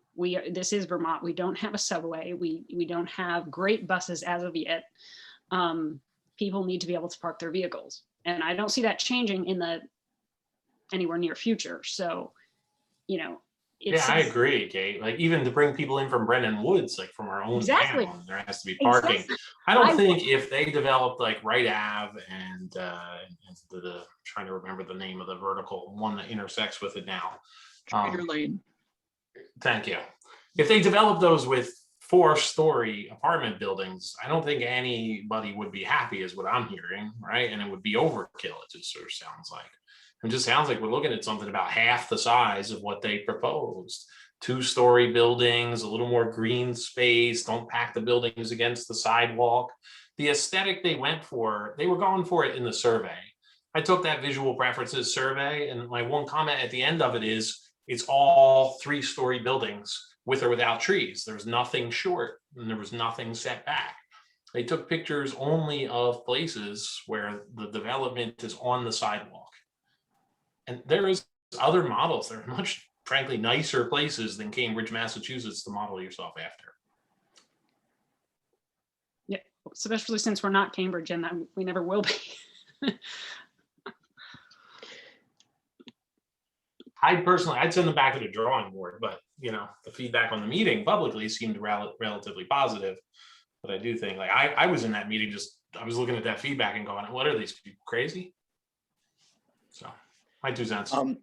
I have a different take, but not a agreement take. And it's that I think about, say, Burlington. When I'm going to Burlington by vehicle, I think ahead of time, where am I going and which parking garage am I going to hit? And then I park once and walk around.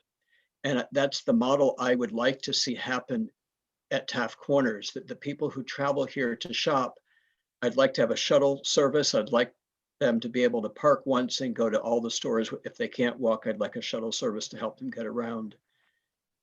Right now, it's so automobile centric, and I feel as though it should be much more pedestrian centric. And in answer to Matt, your question, I think it's a evolution where it's going to continue to be very automobile centric for a while.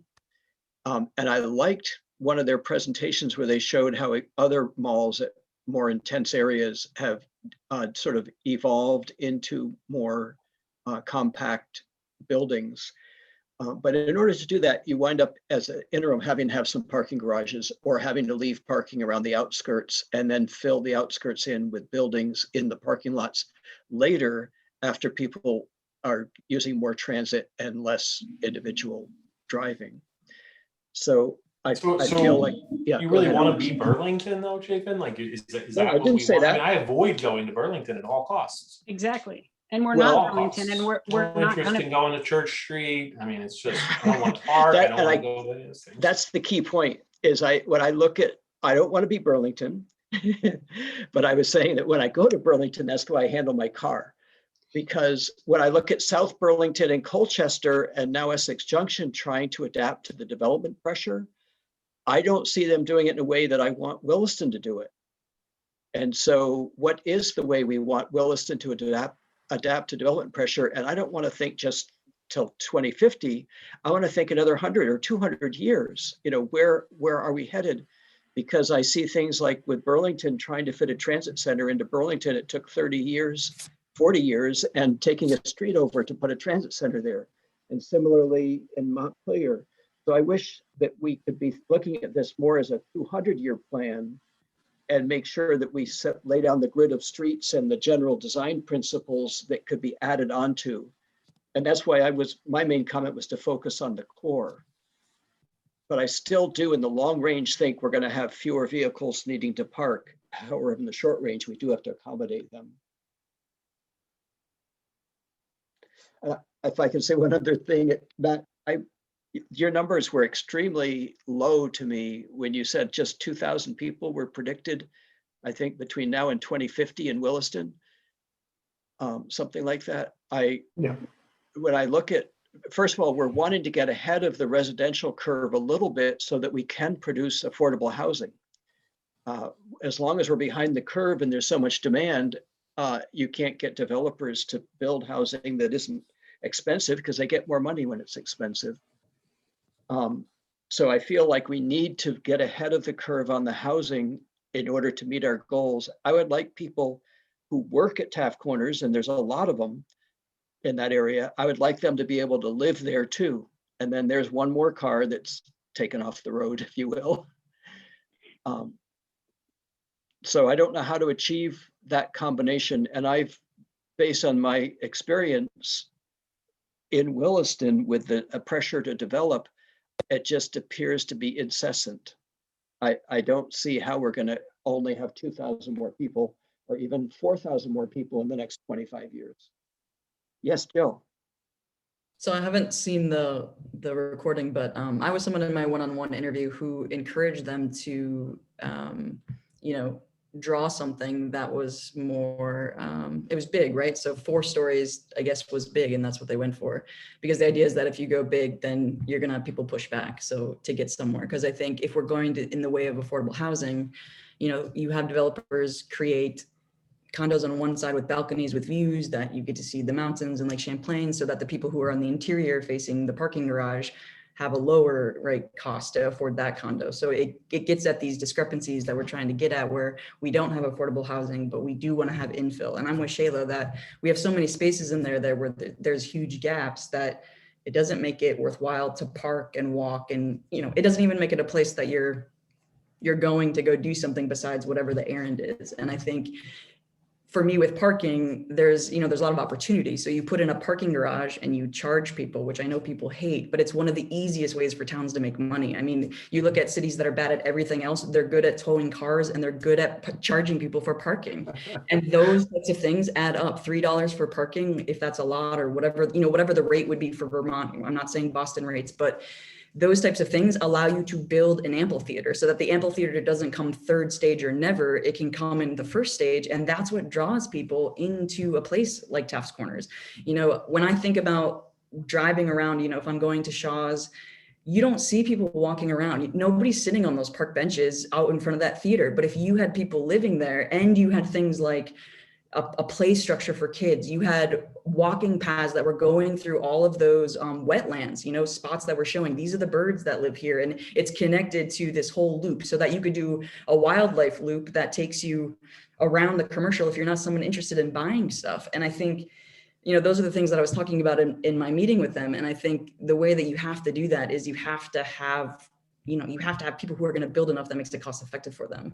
And, I'm not saying all of that those pictures, it looks like there's a lot there, right? Like more than what the numbers, we're estimating we're supposed to have. But I do think that if you build it, people will live there. We have a huge need for housing in this state, especially in this area. And there's a lot of, I feel like if we get those people to invest in that, then we can do all these other things that we actually want, right? I want a reason for myself to go. I don't go to Taft's Corners. I also don't go to Burlington. I don't do any of those things because I don't like Taft's Corners, and I don't want to go to Burlington because I'm not just interested in shopping.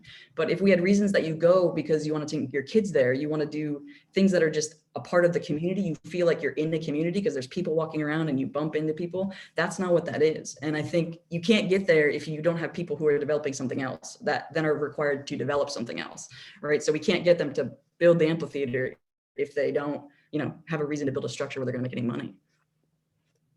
Thank you, Jill. Yes, Kate. Well, I see where you're going. I don't want paid parking garages like Burlington and Williston. I do go to Taft Corners. I like it. I bike there. I biked with my kids there. I walk there. There is a lot of good there. To me, the only really bad thing is those new apartment buildings that are just atrociously ugly. I actually, for the first time, ran through there just like as a run, and I was like, this is great. I can run for 5 miles, and I'm new to running. So but I can run from Brennan Woods for like 5 miles and be on sidewalks or bike paths. I went through to Coyote Run. I did Finney Crossing. It was really actually quite nice running through Finney Crossing. There's a lot of good there. I think we need to focus on design and not infiltrating way too many apartments. I don't think, and I know this is not going to be a popular view, but I do believe we need to, the residents of Williston are the concern, a thought. I bought a house here because this is where I chose to raise my family. I know everybody else did too. So maintaining property values is a thing. And I worry that, although I do think that affordable housing is obviously a concern, I don't know whether it's Williston's job to bring in more housing than we need and then decrease housing prices to the detriment of the people living here, I don't think that's right. I see Shayla has her hand up, and before Shayla goes, I just want to say, Kate, respectfully, that I don't think it's right that people that work in Taft Corners can't afford to live in Taft Corners. And maybe that's maybe you don't share that value, but that's the thing that bothers me. I don't disagree with that. I just think there has to be a happy medium. That's all. Yeah. I don't think we can say, oh, we need to bring in all this housing so that everybody who wants to live here can live here. When, like I said, the people who have chosen to live here, make their lives here, buy their homes here, they're to be thought of as well. That's all I'm saying. Mm-hmm. Shayla? I don't know, derail that debate at all, but I also want to try to understand, Matt, from what you had said earlier. And sort of, Kate, to what you were saying about how you were envisioning this process more about design. I'm trying to figure out the balance between this is actually a process about what is possible or what we are recommending be the priority for certain spaces, and is like separate completely from the conversation about how many units can be built in a year, or so like Matt, I think you were the one saying it, like here's your envelope and here are your requirements, and you could do a cafe on the first floor if you wanted, or it could all be apartments, but here are your choices for this block. But we could still cap, completely separate from this, how many units are built, maybe because of the sewer, maybe because of preferences, maybe because of whatever. So I just want to try to focus my own thinking around when we're thinking about this part of our work. It's really about what is possible in each of these areas and what we are promoting for each of these areas, with the understanding that it won't all happen at once, and it may never happen in many different parts. And it's more the vision of what could be, and giving developers the options that we like, instead of them just being able to do sort of anything they want. Yeah, and I think it's the what we want to stop that matters. Like I mentioned in my breakout, and I had to go on the Saturday meeting, but this hotel that's being built right in front of the UPS store, 10 feet from the road, it's going to be 4 stories tall, if I understand correctly, though I haven't actually seen the DRB plan. You know, I think it's a travesty. That building is the reason I joined this commission. It's the reason I sent an email to Eric Wells that I want to be here. That should not be built. Right. And that's what I'm trying to say is, like, I don't know that we want 4-story apartment buildings in the core, or maybe even like, you know, where Alliance Church is. Like that's what I think we need to get to, as much as what we want to promote is what don't we want to. Right. I mean, part of form-based code is saying, hey, don't build a glass-walled 6-story skyscraper in the middle of Maple Tree Place where the green is today. They could come to the DRB and do that today, and there'd be nothing to stop them. Nothing. And Alex, I think that's where, like, Kate and I have commiserated on this a lot. Like, for both of us, or for me personally, I'm not as worried about the number of units at Finney Crossing as I am about their appearance and how it happened. I'm with you guys. And if we limit the appearance in things like setback requirements, building heights, and so we will actually control the number of units via that as well. Right? If you let's just say we set a 2-story limit, you're just not going to have more than a 2-story building. That would control the number of apartment buildings that could ever be built there, wouldn't it? Isn't it 3 already because of the flight path at Penny Crossing area? The flight path, to my knowledge, doesn't create an outright restriction. The town, for buildings that have parking underneath them, the town has a 52-foot height limit. And for or if the building has a certain amount of affordable housing, for buildings that don't have parking underneath or affordable housing, it's a 36-foot limit. So Union Bank is 36. The big buildings at Finney are 52. It gets you 3 stories above a parking deck that's, halfway in the ground, which is basically what those buildings are. So thanks, Jill. Jill's got to hop off. To Shayla's question about aren't we trying to get around to the design standards? We absolutely are. A lot of this discussion about density, intensity, units, what got drawn, how big is it, how does it play out against what we think the demand is kind of a we're trying to be always testing our assumptions about what could happen in the growth center against what we think really might happen and against the constraints. So you could blow up the whole growth management system tomorrow in Williston, stop limiting the number of units in that way. And every time somebody wanted a building permit, they would still have to go down to the Public Works Director's office and purchase the sewer allocation they would need to build that unit. And that capacity would have to be available to sell, because the select board would have had to vote like they did tonight related to attachment A to make that available. And they can only make it available if they've gone and purchased it from Essex Junction, and Essex Junction has to have it to sell. So there are always other limits. I mean, there's just the fact that building materials, labor, and land all cost money, and the market is willing to pay a certain amount to live here, right? There's all of that. And I think a big piece of what we're going through right now is if we take all of that on along with preference, and we decide that, let's say we decide that 5 stories is just right out. And I don't think they drew much with 5 stories, but I think I saw one drawing. If the community comes back and says, that's just not, we don't want it, it's not going to happen. Well, then we don't have to worry about a design standard that deals with a 5-story building. We need to focus our efforts elsewhere. We know that you can create a vibrant streetscape with 1- and 2-story buildings. There are, Vermont downtowns that have sometimes 1-story buildings. And there's life on the street there.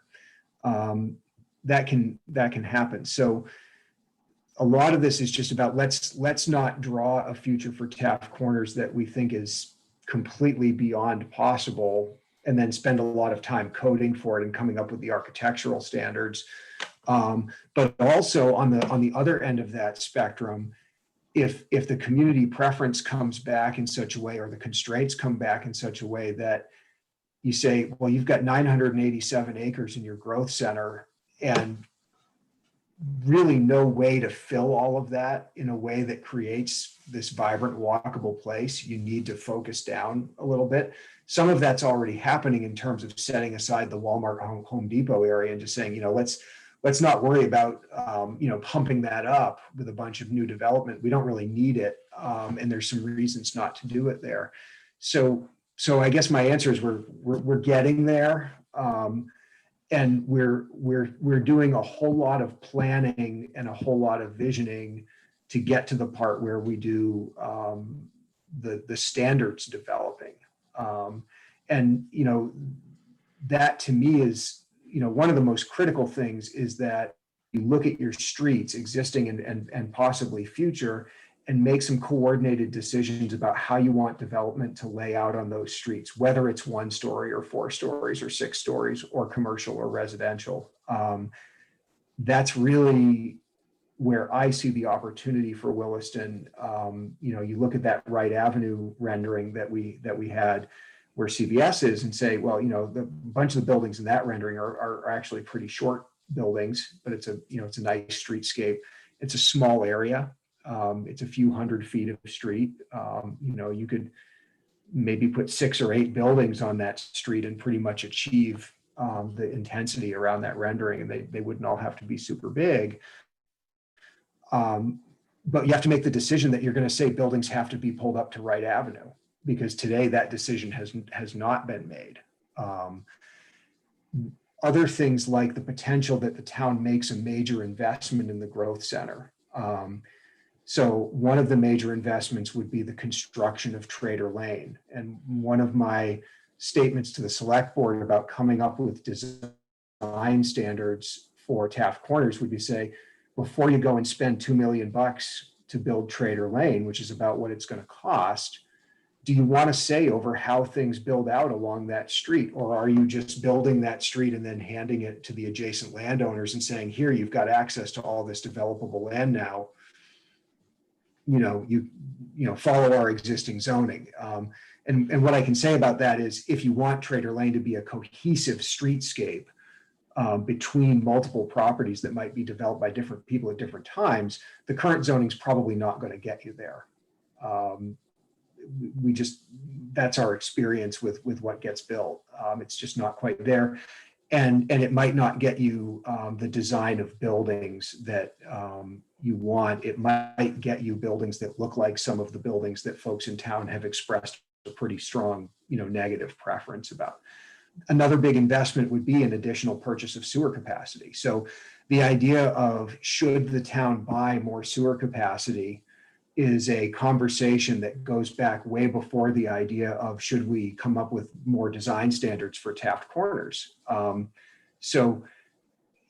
As that resource has become more limited, the conversations I have every year with the select board about it have become much more like, do you want to make some more fine-grained decisions about how you spend and make available this limited resource that you have control over and that costs the town a lot of money to buy? We buy that stuff for $10 to $12 a gallon capacity, and we sell it straight through. It's not cheap, and it's limited. So do you want to consider that, an investment that you want to spend carefully? Tonight we kind of spun out with the select board around that exact discussion, and they're just trying to vote on what to put in the hopper for next year. But there's an idea that what they do every year under sewer allocation should be in coherence with the town plan. And it supports the residential growth target and generally the mix of uses that come online in town every year. But the next town plan, in my mind, has to address some of these other realities. Housing demand, desire for high quality design and vibrant streetscapes in Taft Corners, trying to meet all these different needs. There's a category in sewer allocation that's just sort of completely up to the select board, meaning we can't sell it administratively. If you want to buy this allocation, you got to go back to the board and have them vote to give it to you.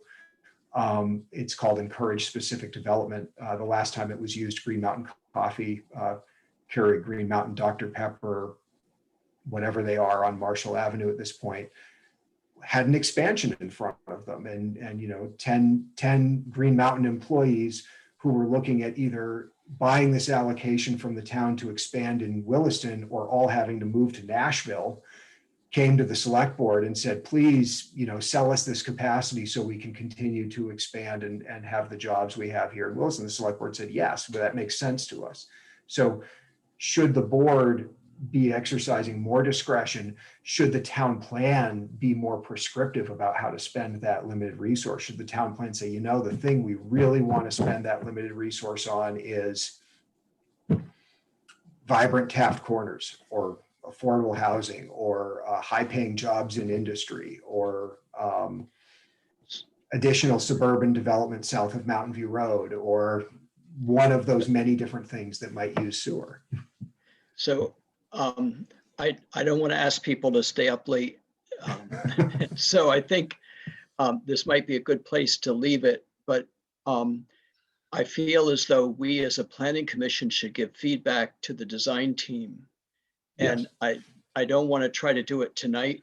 Some of us haven't yet seen the recordings and so forth and so on. I would ask you, Matt and Emily, how best, do you want emails from us individually that then we can review, or how do you want us to give feedback? I think emails individually to us that we can assemble into something that we distribute back out to you. You know, we have to avoid it being a conversation offline.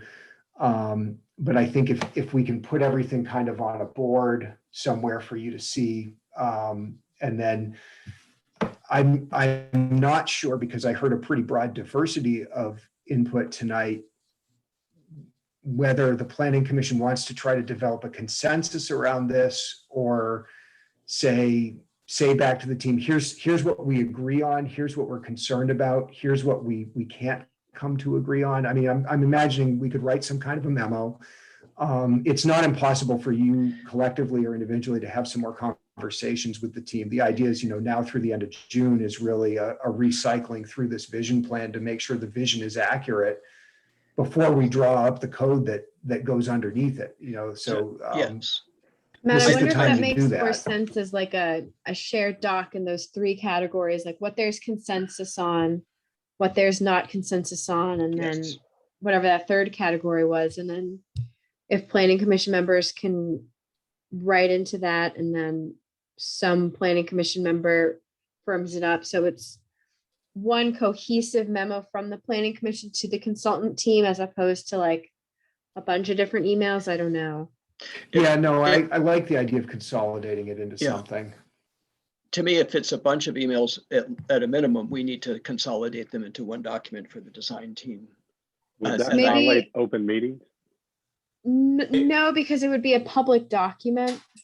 I think something that you guys can all enter ideas on, and then maybe at the next meeting it gets further refined. I'm thinking about how with energy plan, with that transmittal memo, there was a lot of time between, who was it, Chapin and G, who wrote the initial draft. So maybe some work that happens offline for the planning commission, and then moves forward. And I definitely heard the three categories that you said, Matt, that there are things that we are in agreement about, all of us pretty much. I think we could say things like that we would want stage one to only focus on the core. That I don't think anyone would argue with that from everything that's been said. And then I don't yet know, until people reviewed it more, if we have agreement about wanting more greenbelt and about height of buildings. So let's all give it thought. And Emily, if you wind up creating for us a document that we can edit, that would be fantastic. If not, let's keep our own notes as we go through things. I shared some of my thoughts tonight because I had been participating right along. But I think we all need to weigh in and see where we agree. I do think it'd be wise not to think about sewer capacity as a controlling factor here. To me, if you think about it as a 100-year or 150-year plan, what happens to our sewage 100 years from now is not part of the current planning process.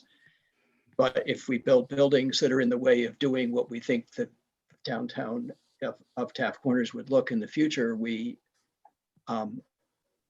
then become victims of developer push rather than our planning. So I think the plan should not start with sewage, but should then be moderated with sewage in terms of timeline and investments. And you wind up, it could wind up being a TIF district if it had to.